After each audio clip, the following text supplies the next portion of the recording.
గొప్ప వీరుడు నేతాజీ సుభాష్ చంద్రబోస్. మరి అట్లాంటి యొక్క వీరుల వెనకాల అనేకమైన గాథలు దాగి ఉన్నాయి. ఒక్క చిన్న గాథ తెలుసుకునే ప్రయత్నం చేద్దాం. నేతాజీ సుభాష్ చంద్రబోస్ గారు ఇందాక మనకు తెలియజేసినటువంటి పెద్దలు అన్నట్టు ఆజాద్ హింద్ ఫౌజ్ ని స్థాపించారు. కానీ ఆ ఆజాద్ హింద్ ఫౌజ్ యొక్క సెక్రటరీగా నేతాజీ సుభాష్ చంద్రబోస్ తర్వాత దాన్ని నడిపే ఒక యోధులుగా తయారు చేసినటువంటి మహాయోధురాలు నీరా ఆర్య ఆమె పేరు.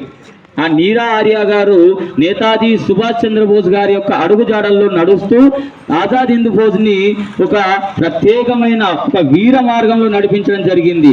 ఎలా అంటే నేతాజీ సుభాష్ చంద్రబోస్ గారిని ఆంగ్లేయులు జైల్లో బంధించాలనే ప్రయత్నం చేస్తుండగా అతని యొక్క సెక్రటరీ అయినటువంటి నీరా ఆర్య గారిని సంప్రదించడం జరిగింది. విచిత్రం ఏంటంటే ఈ నీరా ఆర్య గారి యొక్క భర్తనే అప్పుడు ఆంగ్లేయుల యొక్క పోలీస్ అధికారి. ఈ బాధ్యతను నేతాజీ సుభాష్ తన దగ్గర పనిచేస్తుందనే విషయం ఈయన గ్రహించలేక అరెస్ట్ చేయడానికి పోయినప్పుడు సొంత భర్తని కూడా చూడకుండా దేశం కోసం నేతాజీ సుభాష్ చంద్రబోస్ బతకాలి, నా భర్త కాదు అని సొంత భర్తను కూడా హతమార్చినటువంటి ఒక దేశభక్తురాలు నీరా ఆర్య. సో రాజద్రోహం చేసిందని ఆ నీరా ఆర్యను బ్రిటిషులు వారి యొక్క అండమాన్ నికోబార్ జైల్లో కాలాపాని అనే ఒక జైల్లో బంధించి 8 అడుగుల రూమ్లో అందులోనే భోజనము, అందులోనే విసర్జన, ఘోరమైన శిక్ష అనుభవించిన తర్వాత కూడా చివరికి నీరా ఆర్యను ఆంగ్లేయులు అడగడం జరుగుతుంది, నేతాజీ సుభాష్ చంద్రబోస్ ఎక్కడున్నారు చెప్తావా లేదా చంపేయన్నా అని చెప్పేసి. అప్పుడు ఆ నీరా ఆర్య నేతాజీ సుభాష్ చంద్రబోస్ నా గుండెల్లో ఉన్నాడని చెప్పింది. అయితే సరే మరి నీ గుండెని కాల్ చేస్తామని చెప్పేసి భయపెట్టి ఒక కత్తి తీసుకొని వచ్చి పాపం ఒక మహిళని కూడా చూడకుండా ఆ నీరా ఆర్య యొక్క ఛాతిలో 2 రొమ్ముల్ని కట్ చేయడం జరిగింది. అట్లాగే కింది పెదవిని కట్ చేయడం జరిగింది. ఎడమ చెవి యొక్క కింది భాగాన్ని పూర్తిగా కోసేయడం జరిగింది.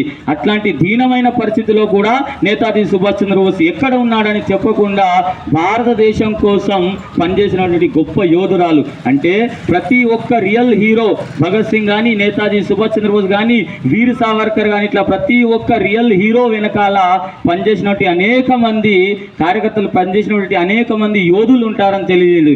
అట్లాంటి గొప్ప యోధురాలు, గొప్ప దేశభక్తురాలు మొన్న రీసెంట్గా 2006లో హైదరాబాద్లో పూలమ్ముకుంటూ బతికి చాలా దీనమైన పరిస్థితిలో మరణించడం జరిగింది.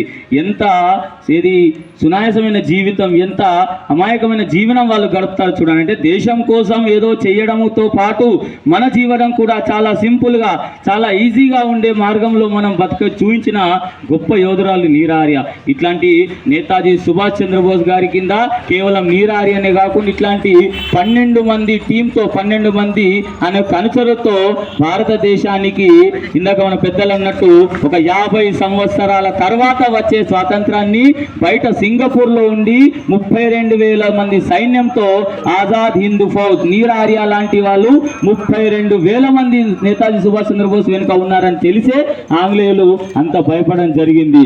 అందుకే ఇందాక మల్లేశన్ అన్నట్టు జయంతి తప్ప వర్ధంతి లేని వీరుడు 1945లో, ఇంకా 2 సంవత్సరాలు అయితే స్వతంత్రం వస్తుంది అనంగా 1945 ఆగస్టు 18వ తేదీన రష్యాకు బయలుదేరిన నేతాజీ సుభాష్ చంద్రబోస్ గారి యొక్క విమానం అనుకోకుండా క్లాష్ అవ్విందో లేక పేలిపోయిందో, అతని మరణం ఒక మిస్టరీ, మనకేమీ తెలియదు. కొందరు మారువేషంలో చాలా సంవత్సరాలు బతికాడని చెప్తారు, కొందరు అప్పుడే మరణించాలని చెప్తాడు.